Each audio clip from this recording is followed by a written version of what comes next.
गोविंद मेरो है, गोपाल मेरो है, गोविंद।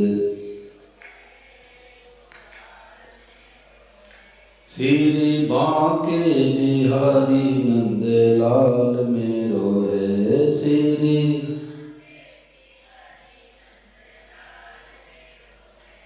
गोविंद मेरो है, गोपाल मेरो है, गोविंद मेरो। श्री बांके बिहारी नंद लाल मेरो है, श्री। बोलो गिरधर गोपाल की। राम राम राम राम राम राम राम राम राम। सब राम जी राम, राम जी राम। भगवते नमः, भगवते नमः, भगवते नमः। देखो, आज परम सुखदेव स्वामी महाराज ने याद दिलाया कि हमारे साथ में चलने वाली पूंजी क्या है? हमारा स्वभाव। कई लोग प्रश्न करते हैं कि मरने के बाद शरीर तो यही रह जाता है, जल के राख हो जाता है, तो पाप में कौन भुगतेगा? ये कई जगह लोग प्रश्न करते हैं कि शरीर तो यहाँ जल करके राख हो गया, अब पाप ने किसने देखा है, कौन भुगतेगा? तो महाराज जी कहते हैं कि सूक्ष्म शरीर साथ में जाता है। शरीर तीन तरह का होता है। एक तो स्थूल शरीर जो दिखाई दे रहा है, और एक कारण शरीर, और तीसरा है सूक्ष्म शरीर जिसमें हमारा स्वभाव रहता है। वो सूक्ष्म शरीर हमारे साथ में जाता है। इसलिए कहते हैं कि कोई चला गया तो 10 दिन तक आत्मा रहती है, ऐसा मैंने संतोष सुना है। तो 10 दिनों तक जो भी भजन कीर्तन करो, राम राम करो, गीता भागवत का पाठ सुनाओ, तो उस आत्मा को मिलती है, शांति मिलती है। तो हमारे साथ में क्या चलता? हमारा स्वभाव। आदत बुरी सुधार लो, बस हो गया भजन। ईश्वर को अपना मान लो, बस हो गया भजन। कोई गाय भैंस होते हैं, बैल होते हैं, उनको मारने की आदत होती है। कोई पशु होते हैं, किसान एक दिन के लिए हरा चारा आता है तो कहता भाई एक दिन के लिए हरा चारा मत खिलाओ, इसकी आदत बिगड़ जाएगी, फिर भूसा चारा नहीं, सूखा चारा नहीं खाएगा। तो ये स्वभाव कहाँ से बिगड़ा? मनुष्य शरीर से। मनुष्य शरीर में चाहे तो अपना स्वभाव सुधार सकते हैं, और मनुष्य शरीर में चाहे तो अपना स्वभाव बिगाड़ सकते हैं। ये जितना कथा सत्संग हुआ है, किस लिए?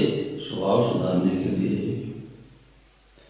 ये भगवत भाव की बातें जो कही गई है कि स्वरूपम भगवान को देखो, स्वरूपम भगवान है, तो इससे सबसे जल्दी स्वभाव सुधर जाता है। अब जिसका झूठ कपट बेईमानी करने का स्वभाव बन गया है, तो महाराज जी ने कहा कि बड़ा भारी घाटा लग गया। अब जिस योनि में जाएगा, मनुष्य अगर मिलेगा, तो झूठ कपट बेईमानी का स्वभाव पड़ा रहेगा। और वो स्वभाव सुधरता है सत्संग से। सठ सुधरे सत्संगत पाई, पारस परस सुधात सुहाई। दुष्ट से दुष्ट व्यक्तियों का स्वभाव सुधरता है सत्संग से।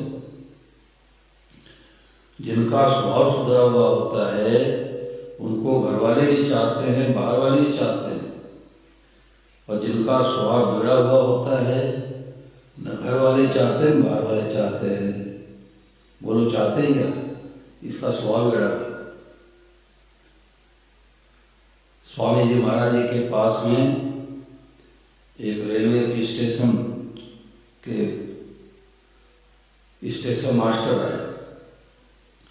तो उन्होंने कहा कि महाराज जी हमारे ऑफिस में सज्जन आके बैठ गए, जब तक उनका परिचय नहीं मिला था तब तक तो कोई हमें फर्क नहीं पड़ा, और जैसे उनका परिचय हमारे कान में किसी ने बताया तो बैठे बैठे हमारा कुर्ता पसीने से गिर गया।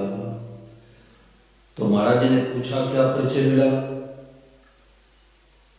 तो सज्जन बोले कि हमारे को किसी ने आके परिचय बताया धीरे से कि आपके सामने जो सज्जन बैठे हैं वो मंगलदास नाम के डाकू है। अब डाकू का स्वभाव बिगड़ा हुआ है, पता नहीं कौन सी वस्तु उठा के लेके जावे, कौन सी वस्तु जला देवे, किसको मार देवे, कुछ पता नहीं। अब साधु महात्मा भी मनुष्य है, डकैत भी मनुष्य है, और जो संत महात्मा आते हैं वहाँ आनंद की लहर फैल जाती है और पता लग जाए कि हमारे यहाँ डकैतों का गिरोह आ गया है, तो चूहा भी कटर कटर करेगा तो नींद खुल जाएगी, अरे भाई डकैत तो नहीं आ गए। तो दोनों मनुष्य है, परंतु एक का स्वभाव सुधरा हुआ है, एक का स्वभाव बिगड़ा हुआ है। तो हमारे साथ में सोना चांदी रुपया पैसा नहीं चलता, हमारे साथ में चलेगा हमारा स्वभाव, और स्वभाव सुधरता है स्वार्थ ईमान का त्याग करने से, और स्वभाव बिगड़ता है स्वार्थ ईमान रखने से।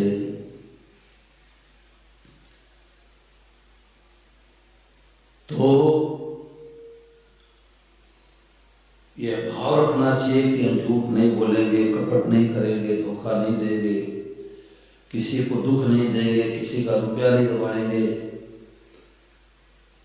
स्वामी महाराज तो कहते पापी की मुक्ति तो हो जाती है पाप भोगने से, परंतु 3 लोगों का उद्धार कल्याण नहीं होता। एक तो अपराधी की मुक्ति नहीं होती, अपराध कर लिया क्षमा नहीं मांगा तो मुक्ति नहीं होगी, और दूसरे कर्जदार की मुक्ति नहीं होती। कर्जा ले लिया, 100, 200, 500, 1000 रुपये ले लिया और वापस नहीं दिया तो बैल बन के आना पड़ेगा, कुत्ता बन के आना पड़ेगा, गधा बन के आना पड़ेगा, बेटा बेटी बन के आना पड़ेगा कर्जा चुकाने के लिए।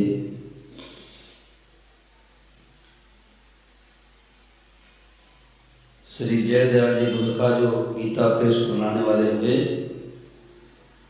तो चुरू के रहने वाले, तो वहाँ एक माहेश्वरी का बेटा बीमार चल रहा था, युवक, अब तो लगा था काफी वर्षों से बीमारी थी उसको। तो इन लोगों ने कहा कि चलो भाई थोड़ा राम राम सुना दो। तो संतों ने कहा किसी का शरीर शांत हो रहा हो, अंतिम अवस्था आ गई हो, तो उसको भगवान नाम कीर्तन सुना दे, गीता जी के 8वां अध्याय का पाठ सुना दे, और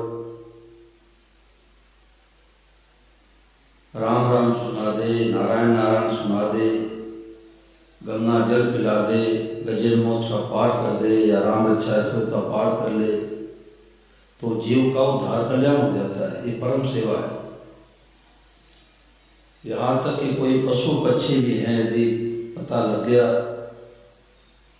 कि इनका अंतिम समय आ गया है, तो उनको गंगा जल मुख में डाल देना चाहिए, राम राम सुना देना चाहिए। चींटी कीड़े मकोड़े भी पता लगा कि मर रहे हैं, तो उनको भी राम राम सुना दो, ये परम सेवा, उनका उद्धार कल्याण हो जाता है।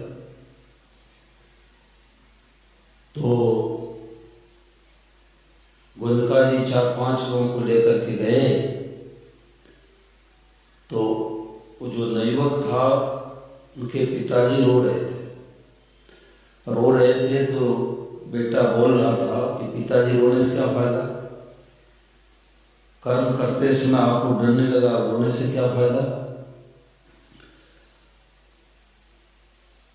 10,000 रुपये आप मेरे से लिए थे, अब 9,500 रुपये तुम्हारी बीमारी में लग गई, अब 500 रुपये बाकी रह गया है, अब मैं संसार से जा रहा हूँ, अब 500 रुपये हमारे क्रियाकर्म में लगा देना, हिसाब बराबर हो जाएगा। तो गुंदका जी वगैरह बोले कि बेटा तुम क्या कर रहे हो, तुम्हारे पिताजी तो रो रहे हैं। तो नवयुवक बोला कि इस जन्म के पहले मैं बंगाली था, देखो सत्य घटना है, ध्यान रखना। उस युवक ने कहा कि जन्म पहले मैं बंगाली था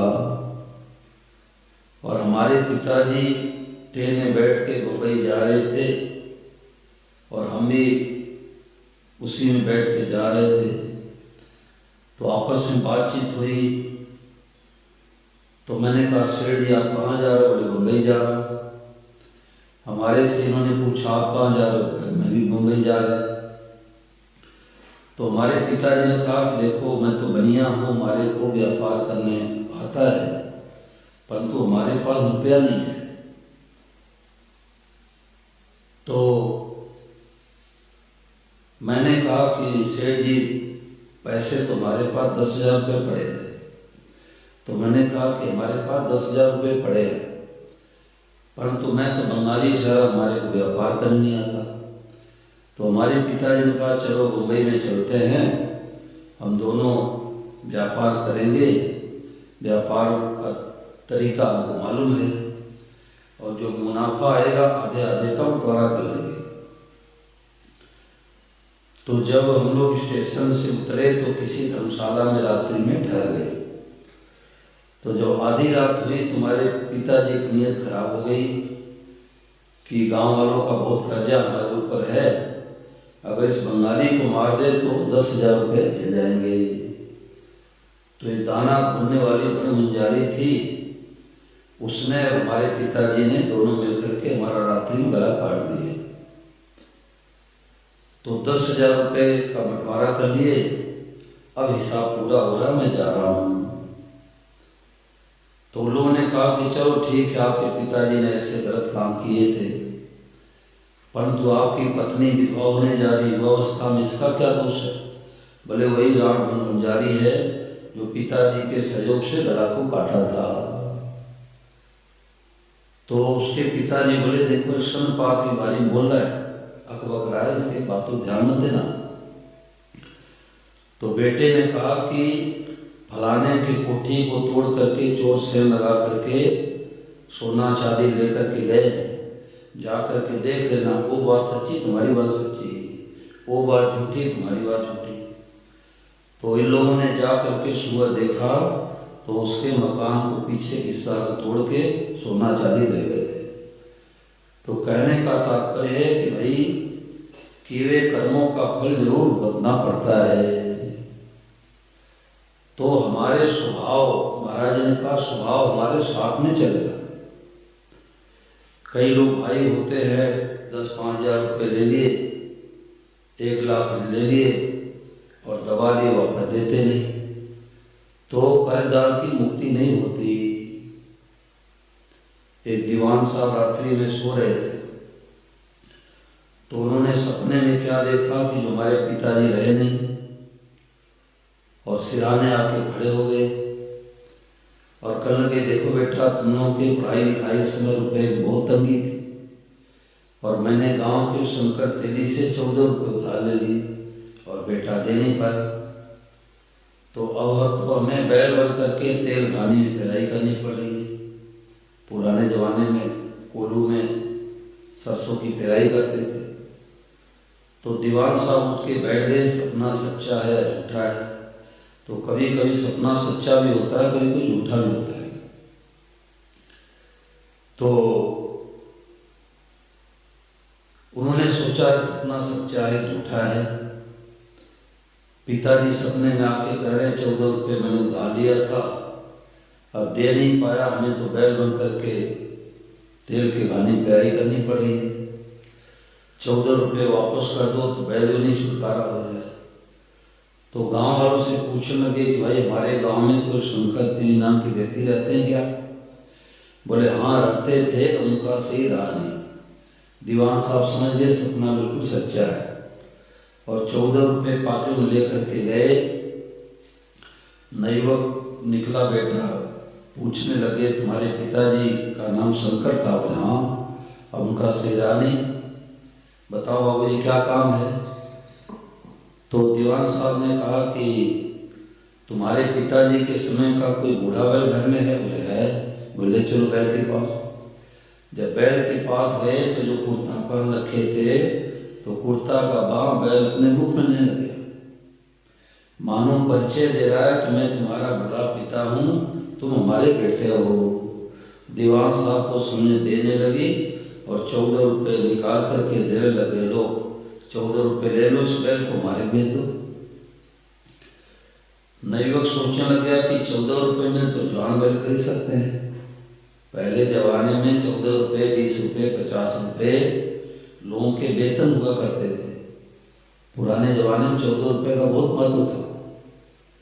तो एक ही बात सुनने के लिए तैयार नहीं हुए। जैसे 14 रुपये दे करके और बैल की रस्सी पकड़ करके सड़क पर आए और शंकर भगवान का मंदिर था, बैल शंकर भगवान की तरफ मुँह किया और वही दर्शन किया, वही गिरा तो गिरा ही रह गया।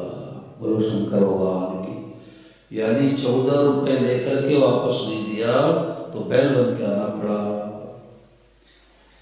तो गफलत में नहीं रहना चाहिए। हमारे से हमारा कोई ठग ले तो हमारा तो पाप मिट गया। तो ठगने में दोष है, ठगे जाने में दोष नहीं है। हमारे को किसी ने ठग लिया तो हमारा पुराना पाप कट गया।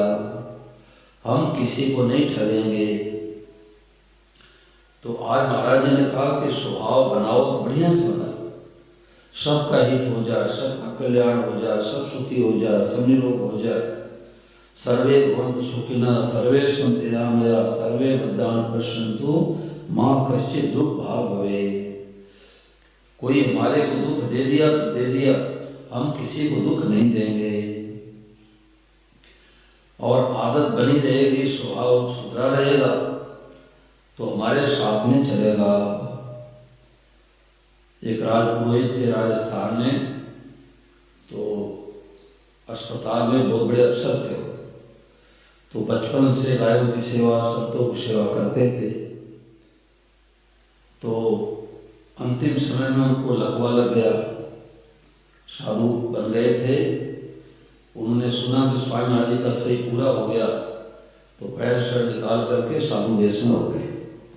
जब सही का पता नहीं, भाई भगवान भजन लगो। तो उनको लकवा लग गया, तो उनको पता लगा तो मैंने उनको फोन किया कि राजपुरोहित जी अब स्वास्थ्य कैसा है। तो देखो उन्होंने क्या कहा, उन्होंने कहा हमारा सेवा बताओ। तो मेरे को इस बात का असर पड़ा कि देखो इनकी सेवा तो हमको करनी चाहिए और आदत पड़ी है सेवा करने की, तो हमारे से पूछ रहे सेवा बताओ। झूठ कपट करने की आदत रहेगी तो हमारे साथ में चलेगा। ईमानदार आदमी तो सोचता है कि भाई किसी का 5000 रुपये देना है और हमारे पास है तो उसको दे करके सो, नहीं क्या पता रात में भूकंप आ जाए तो 5000 रुपया के लिए देने के लिए जन्म लेना पड़ेगा। और बेईमान आदमी का लक्षण क्या है कि अरे रात में रुपया मत लौटाओ, लक्ष्मी माता चली जाएगी। बोलो वो प्रकाश जी होता नहीं रहता कि रुपया रात मत लौटाओ, लक्ष्मी माता चली जाएगी। ये बेईमान आदमी का लक्षण है। और ईमानदार होगा, साधक होगा, सत्संगी होगा तो लक्ष्मी माता रहे थे भले चली जाए, हमें पुनः जो ले लेना पड़े उसका 5000 रुपये दे करके सोएगा। नहीं है तो अलग बात है, कल देंगे परसों देंगे, परंतु है तो दे करके सोना चाहिए। थूक लगा करके रुपया नहीं गिरना चाहिए। एक दिन मैंने देखा है बहन गीता पलट रही तो थूक लगा के, तो थूक लगा के पन्ना नहीं पलटना चाहिए। चाहे गीता का पन्ना हो, चाहे पुस्तक का पन्ना हो, सरस्वती माता का अपमान होता है। मैं एक विद्यालय में गया था, राजकीय इंटर कॉलेज था 12वीं तक। तो बच्चे तो समझ जोड़ रहे थे और मैं ऑफिस में बैठ गया। तो प्रिंसिपल जो बहन जी थी तो जितने बार पन्ना पलटे थूक लगा के, मैंने कहा इतनी पढ़ी लिखी है, सत्संग नहीं मिला इसको, थूक लगा के पन्ना पलट रही है। तो 10-12 बार तो मैंने देख लिया, फिर मैंने सोचा गिनती करता हूँ कितने बार थूक लगाती है। तो मैं गिनती करता रहा तो 119 बार थूक लगा करके पन्ना पलटा, हमारे पर लिखा है। तो मैंने सोचा इसका स्वभाव कैसे सुधरे, कहूँगा तो नाराज होगी। हमने कहा बहन जी हाथ जोड़ के प्रार्थना है कि पानी रख दिया कर कटोरी में, गिलास में, अब आपने 119 बार थूक ला के पढ़ना पड़ती है, 119 से ज्यादा। उसने कहा आपने गिनती कर लिया, हमने कहा गिनती कर लिया। तो ये इधर ध्यान जाता नहीं है। अब बच्चे पन्ना पढ़ ले थूक लगा के, तो सरस्वती माता का अपमान होता है। तो थूक लगा के पन्ना नहीं पढ़ना चाहिए। मंदिर में जाते चरणामृत पढ़नी देते, पी के ऐसे हाथ फेर लेते हैं, तो आपका हाथ जूठा है, सिर जूठा हो गया, जिस वस्तु को छोड़ के जूठा हो गया। तो या तो ऊपर से लो, हम लोग भी चरणामृत लेते हैं, ऊपर से ले लेते हैं, हाथ धोने की जरूरत नहीं। परंतु यदि मुख लगा करके जूठा हो गया तो हाथ धोना चाहिए, ऐसे हाथ नहीं फेरना चाहिए। अब कई लोगों का स्वभाव होता है गिलास में पानी आधा पी लिए और उसी आधे गिलास से हाथ भी धो लिए, बोलो होता है होता है। अब जो हाथ साफ हुआ गया।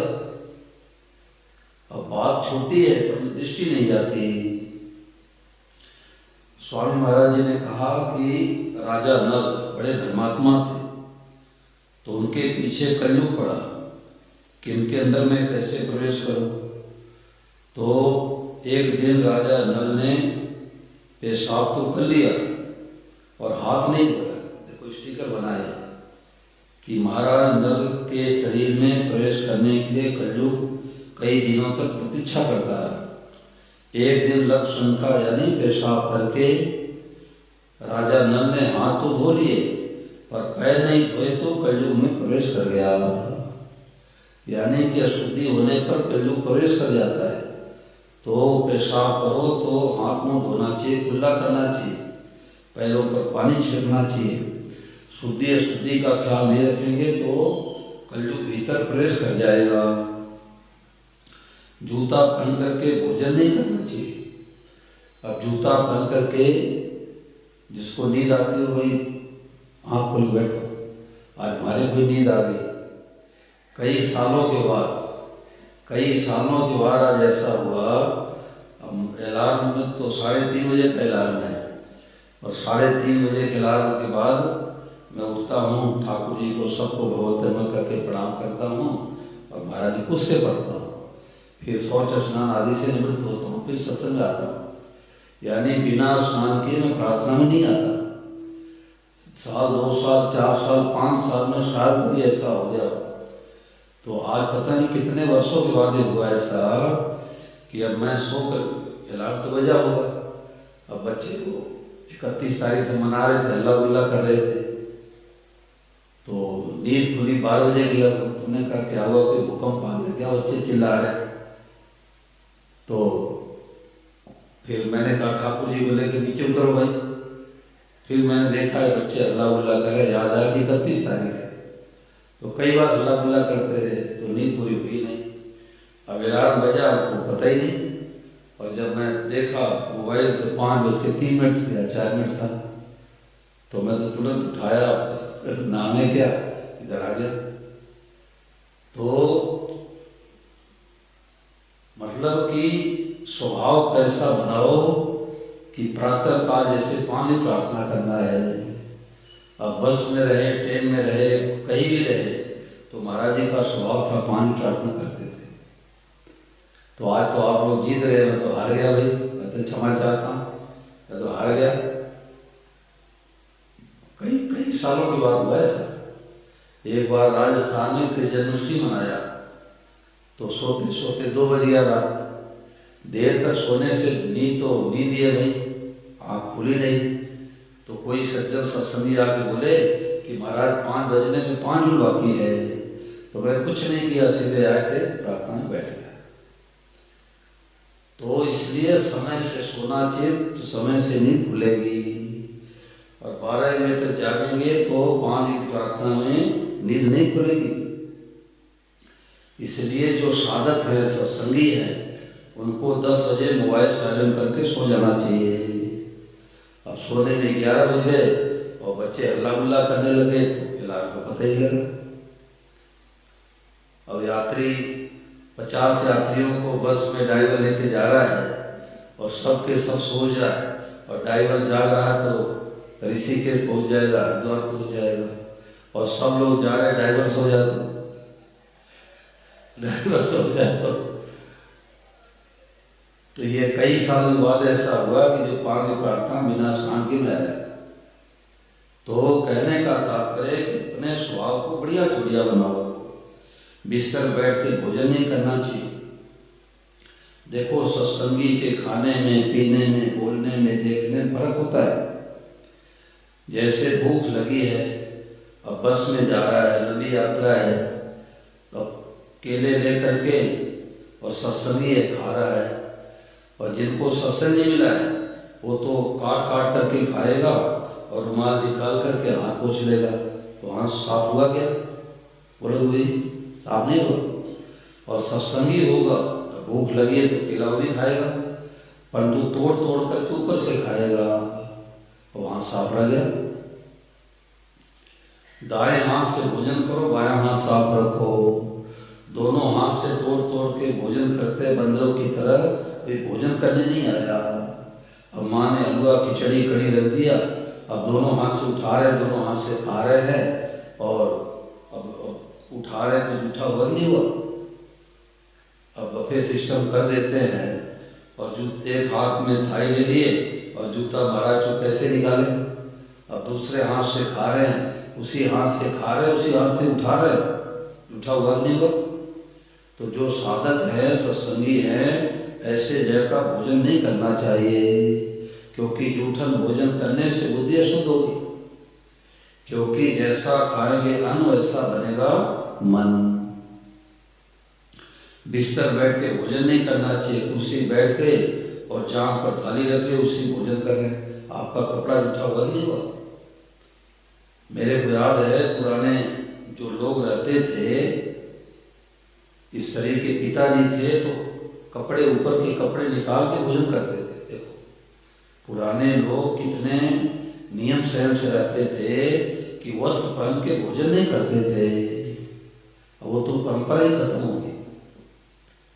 घड़ी नहीं रखते थे और कहते थे यहाँ पर ये तारा आ गया तो 3 बज गया, 2 बज गया, घड़ी नहीं रखते थे। तो बिस्तर बैठ के भोजन नहीं करना चाहिए। नाक में उंगली चली जाए तो हाथ धोना चाहिए। कई बच्चों का स्वभाव होता है दांतों से नाखून को काटते रहते हैं, तो हाथ जूठा हो गया, नल पर हाथ धोना चाहिए। कई बालिकाएं लंबे नाखून रखती हैं। एक जगह मैं पंजाब में गया तो प्रिंसिपल बहन जी थे, उनके लंबे लंबे नाखून। तो मैंने सोचा मैं तो शिक्षा देने के लिए आया बच्चियों को, अब इसको कैसे समझावे।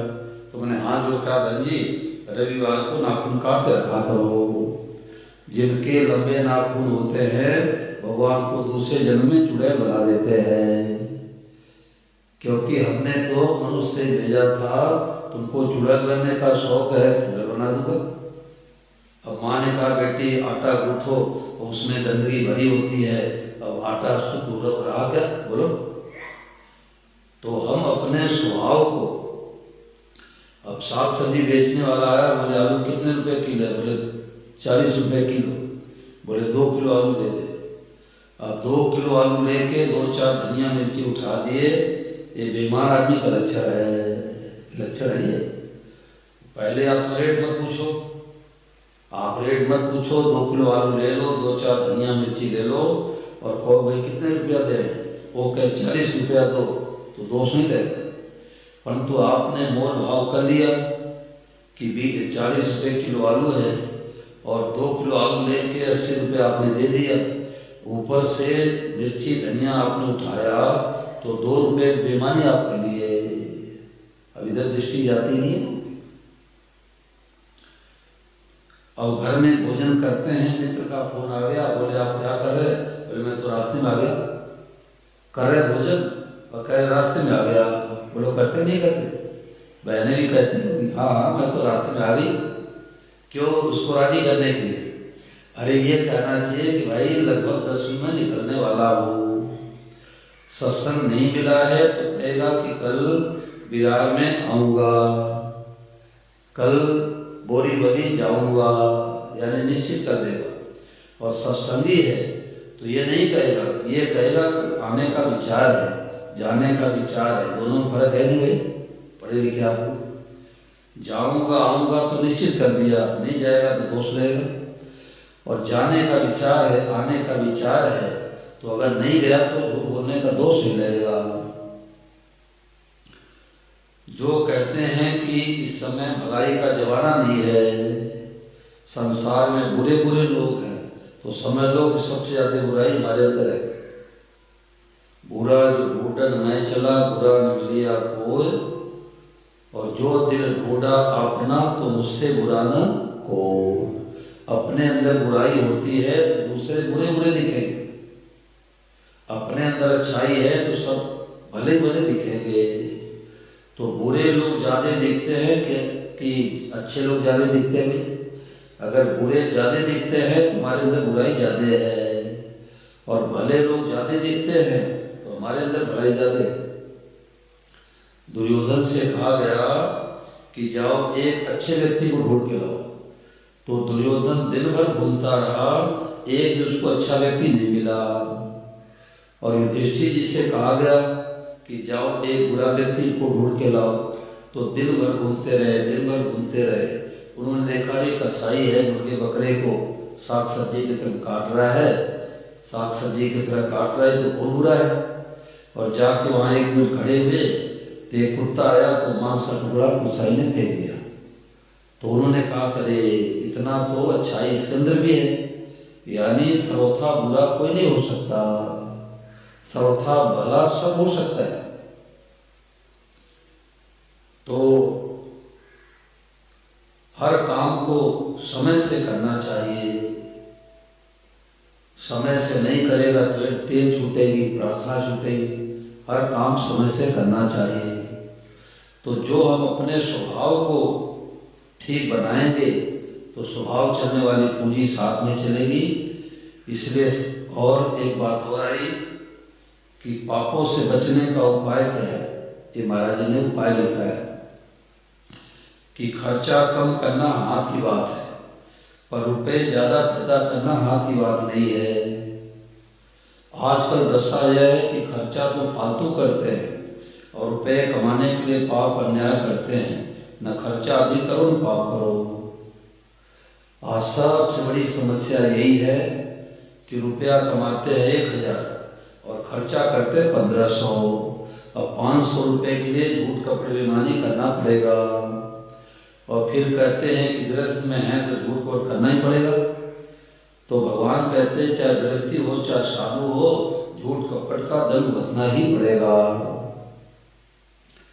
तो कम खर्चा करो, कंजूस बनो। अड़ोसी पड़ोसी यही कहेंगे कि ये तो फटे पुराने कपड़े पहनते हैं, ये तो बड़े कंजूस है, कहने दो। परंतु दिखावा के लिए अब सोना चांदी पहनेंगे, कीमती जूता पहनेंगे, कीमती साड़ी माताएं पहनेंगी। अब भाई ने देवरानी ने अपने बेटी विवाह में 20 लाख लगाए, तो हम 30 लाख लगाएंगे तब हमारी मूंछ ऊपर होगी। तो अब आपने मान बढ़ाई के लिए खर्चा तो कर दिया, परंतु अब कर्जा लेंगे, मकान बेचेंगे, प्लाट को रेहन रखेंगे, तो आपको चिंता होगी। इसलिए जितना लंबी चादर उतने पांव फैलाओ। एक बार अकबर राजा था, उसका मंत्री था ब्राह्मण बीरबल। तो बीरबल बहुत बुद्धिमान था। तो बीरबल एक बार अकबर ने रजाई बनवाई, तो उसकी एक हाथ रजाई छोटी पड़ गई। छोटी पड़ गई तो सर्दी का दिन था, सेवकों से कहा रजाई उड़ा दो। अब सिर को ढके तो पैर उगाड़ा, पैर को ढके तो सिर उगाड़ा। तो अकबर ने डांट करके कहा तुम लोगों को रजाई नहीं उड़ाने आता? तो सेवकों ने कहा कि हजूर क्या करे, एक हाथ रजाई छोटी पड़ गई। तो अकबर ने कहा बीरबल होता तो उड़ा देता। तो सेवकों ने कहा महाराज बीरबल क्या कोई रबड़ है कि खींच के तान के लंबा कर देता? बोले नहीं, बीरबल को उड़ाओ, उड़ा देगा। तो बीरबल आया, बोले देखो इन लोगों को रजाई नहीं उड़ाने आता, तुम उड़ाओ। अब सिर को ढका तो पैर उगाड़ा, पैर ढके तो सिर उगाड़ा। तो अकबर ने कहा बीरबल पैर में सर्दी लग रही है। अकबर ने कहा कि पैर में सर्दी लग रही है। तो बीरबल एक चप्पल जमाया, बोले उतने पाँव फैलाओ जितनी लंबी रजाई हो। बोलो गिरधर गोपाल की। उतने पांव फैलाओ जितनी लंबी रजाई हो। तो आज दुखी होने का कारण, चिंता होने का कारण, और जितने आत्महत्या सुसाइड करते हैं किस लिए? फालतू खर्चा करते हैं। मैंने सुना है कि आश्चर्य आता है, मेरे विश्वास नहीं होता। अभी राजस्थान में मैं कोटपुतली में था, तो बोले घर में सत्संग कराने गया, तो उन्होंने दूसरे सज्जन मेरे को जो युवा गए थे उन्होंने बताया कि बेटे का जन्म उत्सव मनाए तो 12-13 लाख रुपए खर्चा कर दिए। बताओ, बेटे के जन्म उत्सव मनाने में 12-13 लाख रुपए किस लिए? मान बढ़ाई हो जाए। आज मान बढ़ाई के कारण से नरकों में सीधे जा रहे हैं। तो डरते रहो ये जिंदगी बेकार न हो जाए, सपने में किसी जीव का अपकार न हो जाए। हरि डर गुरु डर जगत डर, डर करनी में सार, रज्जब डरा सुबरा गाफिल खाए मार। भगवान से डरो, गुरुजनों से डरो, माता पिता से डरो। डरने का मतलब भयभीत होना नहीं है। डरने का मतलब हमारे द्वारा कोई साल विरुद्ध काम न हो जाए, किसी का 1 रुपये हमारे द्वारा दब न जाए। मैं तो कहा भी करता हूँ, कथा सत्संग कराने वाले जो कमेटी के लोग हैं तो पाई पाई का हिसाब रखना चाहिए। 10 रुपये हमारे पॉकेट से भले लग जाए, परंतु जो कथा का 10 रुपये हमारे पास न रह जाए, वो 10 रुपये खलबली मचाएगा। तो इसलिए पाई पाई हिसाब करना चाहिए। गौशाला चलाओ, पाठशाला चलाओ, कुछ भी चलाओ, तो पाई पाई का हिसाब रखना चाहिए। और नहीं तो ये मत सोचो कि तो ईटिंग कैटरिंग वाली खाओ पियो मौज करो, 10 रुपए के लिए जन्म लेना पड़ेगा। और स्वभाव सुधारने का सबसे बढ़िया तरीका क्या है कि सबको देख के क्या कहना है? भगवते। ये लास्ट दिन स्वभाव की बात आई।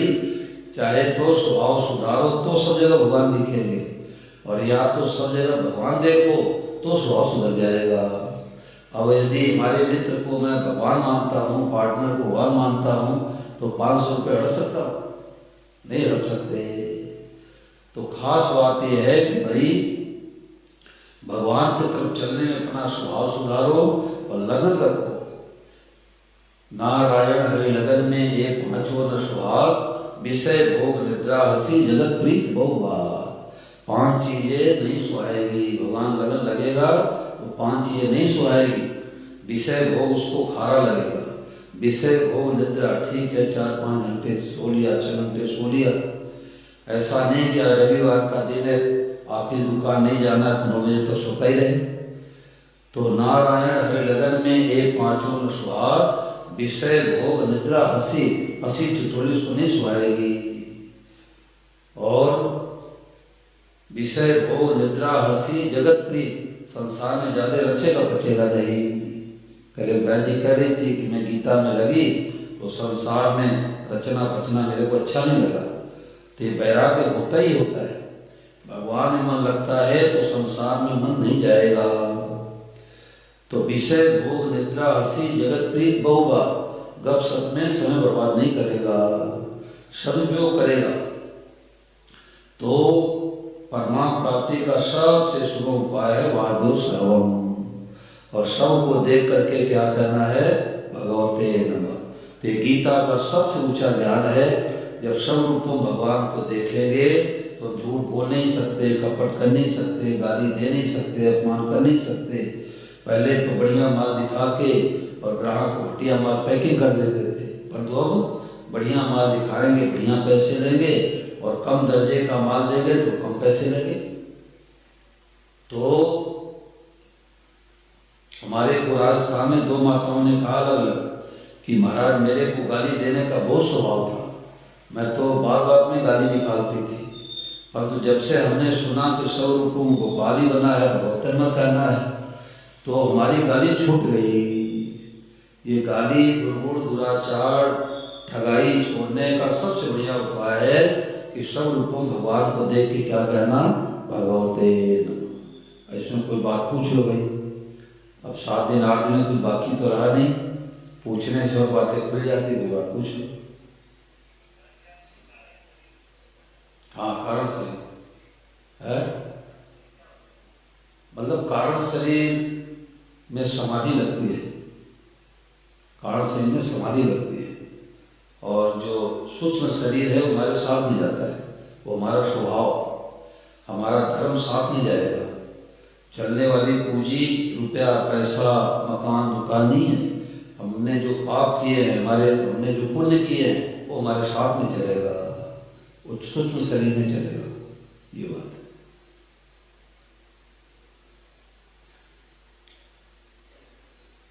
जिनको सत्संग नहीं मिला तो कहते सही तो जल के राख हो गया, पाप में भोगेगा, तो पाप को बचने के लिए सूक्ष्म शरीर साथ में जाता है।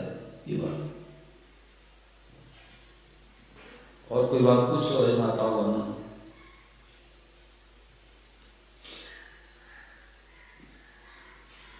ये मत कहना कि बाबा जी ऐसे कैसे सुना के चले गए। एक धनी व्यक्ति थे तो आए सत्संग में, तो देखा कि आप कुर्सी भी नहीं लगे, नीचे कैसे बैठे, तो मन मार करके वो सत्संग कर लिए। उन्होंने सोचा बगल में मेरा मकान है, माइक की आवाज आ रही है, जनवरी की सर्दी पड़ रही है, धूप का भी आनंद लेंगे, छत पर कथा सुनेंगे। तो आधी कथा सुनी, आधी कथा नहीं सुनी। तो उन्होंने सोचा कि आज 9वां दिन है, चलो पंडित को प्रणाम कर लूँ और घर में पगफेरा करा दूँ, पैर पड़ जाएगा तो मित्रता आ जाएगी, और पंडित को निमंत्रण भी दे दूंगा कि कल हमारे यहाँ भोज भंडारा सत्संग रहेगा। तो वो धनी व्यक्ति गए, बोले पंडित जी कल हमारे यहाँ का भोज भंडारा रहेगा, सत्संग रहेगा। तो पंडित चेलों से कहा भाई नाम लिख लो। और वो धनी व्यक्ति बोले कि देखो गांव के आदमी थे, बोले 1 कुंतल बाजरी, 1 कुंतल गेहूँ, 1 कुंतल चना, 1 कुंतल मटर और 5100 रुपये हमारे तरफ से दक्षिणा रहेगी। पंडित जी और राजी हो गए। तो जब सत्संग कराने लगे तो गांव के लोग भी आ गए, पंडित जी आज जा रहे हैं, चलो राम राम तो कर लो, भगवतन तो कर लो। तो पंडित जी ने कहा भाई किसी मन में शंका हो तो कोई बात पूछ लो। तो सब लोगों ने कहा महाराज आपकी कथा बड़ी सरल रही, छोटे छोटे बच्चे भी पकड़ लिए। तो जो धनी व्यक्ति थे आधी कथा सुनी, आधी कथा नहीं सुनी। कोई बेटा गोद में आवे, कोई पोता आवे, कोई रिश्तेदार का फोन आ जाए, कोई पत्नी चाय देवे, तो आधी कथा सुनी, आधी कथा नहीं सुनी। तो उन्होंने कहा कि हाँ महाराज जी आपकी कथा बड़ी सरल थी है, हमारे को भी पूरी कथा सुन आ गई, एक बात सुनी आई। तो पंडित ने कहा बताओ क्या बात सुनी आई है। तो अभी आपके घर पर बैठे हैं। तो धनी व्यक्ति बोले कि पूरी हमारे को राम कथा सुन आ गई, एक ही बात सुनी आई कि राम जी रावण में, राम जी राक्षस थे, रावण राक्षस था, बाकी पूरी कथा सुना गई। तो पंडित जी बोले राम जी राक्षस थे, रावण राक्षस था, एक तू राक्षस है, मैं राक्षस हूँ जो 7-9 दिन में सुनाता रहा और तू समझ ही नहीं पाए। तो किशन नगर वाले ये मत कहना भाई सब बात में आ गई, राम जी राक्षस थे, रावण राक्षस था। अब 7 दिन तो यही घोट घोट के पिलाया गया है कि भगवान को अपना मानो और सब हुक्म दे के क्या कहना है भगवान। देखो हमारे तो ये भाव रहता है कि हम जहाँ भी जावे तो ये 2 बातें बैठ जाए, 2 बातें बैठ जाए तो स्वभाव अपने आप सुधरेगा, अपने आप स्वभाव सुधरेगा। तो मैं तो घुमा फिरा करके ये बातें रोजाना कहता हूँ। क्यों कहता हूँ कि एक दिन के लिए कोई आ जाए तो इस लाभ से वंचित न रह जाए। अब आप लोग तो कई बार कथा सुन लिए, दिल्ली में घंटे के लिए मैं सत्संग कराने गया पहली बार नए जगह। तो एक सज्जन बोले कि हमारी उम्र 55 साल की हो गई, 55 साल की उम्र में पहली बार मैंने सुना भगवान संबंध जोड़ो। देखो मतलब गुरु बनाओ ये तो खूब कहते हैं, गुरु संबंध जोड़ो तो खूब कहते हैं, पर भगवान से संबंध जोड़ो ये बातें ढक गई, ये बातें ढक गई। इसलिए स्वामी महाराज कहते थे गुरु भी बनाओ तो भगवान को बनाओ, कृष्णम बंदे जगत। नहीं व्यक्ति में आप फंस जाओगे तो दूसरी बातें सुन नहीं पाओगे, दूसरी बातें सुन नहीं पाओगे। जो भी हमारे गुरु महाराज हैं, अरे 10वीं के अध्यापक ने अटका दिया तो डिग्री कॉलेज तक कैसे पहुंचोगे आप? इसलिए अटकना कहीं नहीं है। जो असली साधक होते कहीं नहीं अटकते। एक संत थे तो उन्होंने देखा एक साधक बहुत जिज्ञासु है, यहाँ भी जाता है वहाँ भी जाता आता है, 200-500 चढ़ा के जाता है। तो उन्होंने सोचा कि कहीं ऐसा ना हो कि हमारे पास आना छोड़ दे। नकली होते हो डरते हैं, इसलिए वो कहते कहीं जाना मत, दीक्षा ले लिए कहीं मत जाना। असली होते खुले छोड़ते, कहीं जाओगे आना पड़ेगा हमारे यहाँ ही। 24 कैरेट सोना जहाँ मिलेगा वही टिकेगा। तो महात्मा जी ने कहा बेटा गंगा जल हथेली पर लाओ, बहुत बढ़िया संकल्प देता हूँ। तो उसने सोचा महाराज जी कोई बढ़िया संकल्प देंगे, तो हथेली गंगा जल ले लिया। बताओ महाराज जी क्या संकल्प हूँ? तो महात्मा ने कहा कि मैं बोल रहा हूँ पीछे तू भी बोलता जा। तो महात्मा ने बोला कि आज से मैं संकल्प लेता हूँ। वो साधक कहने लगे आज से मैं संकल्प लेता हूँ। महात्मा जी ने कहा कि आज से मेरे सिवा तू कहीं नहीं जाएगा। वो बड़ा होशियार था, वो कई संतों के सानिध्य में करता था। तो उसने सोचा कि यदि ये प्राइमरी के अध्यापक होंगे महात्मा जी तो हम इंटरमीडिएट कैसे हमें पास करेंगे। तो उसने कहा महात्मा जी आज से मैं संकल्प लेता हूँ कि मैं सब जगह जाऊंगा, आपके पास कभी नहीं आऊंगा। अरे भाई हमने पूछ लिया कि हमें बोरीवली जाना है और हमें पता नहीं किधर है किधर है किधर है, और वास्तव में नहीं पता है। भाई ने बता दिया कि महाराज यहाँ खड़े हो जाओ, बस आएगी और बैठ के इधर चले जाना 5-10-20 किलोमीटर दूर पर। तो अब हमारे यहाँ गुरु हो गए नहीं हो गए, बताने वाले गुरु हो गए। अब आपका बैठ करके ध्यान करें ऑटो लेकर के कि बस में बैठे तो वो गली पहुंचेंगे, क्या करना पड़ेगा बोलो? बस में बैठ के जाएंगे तब बोरी वाले पहुंचेंगे, और बताने वाले का बैठ के ध्यान करे बोरी वाले पहुंच जाएंगे। ये गहरी बात है।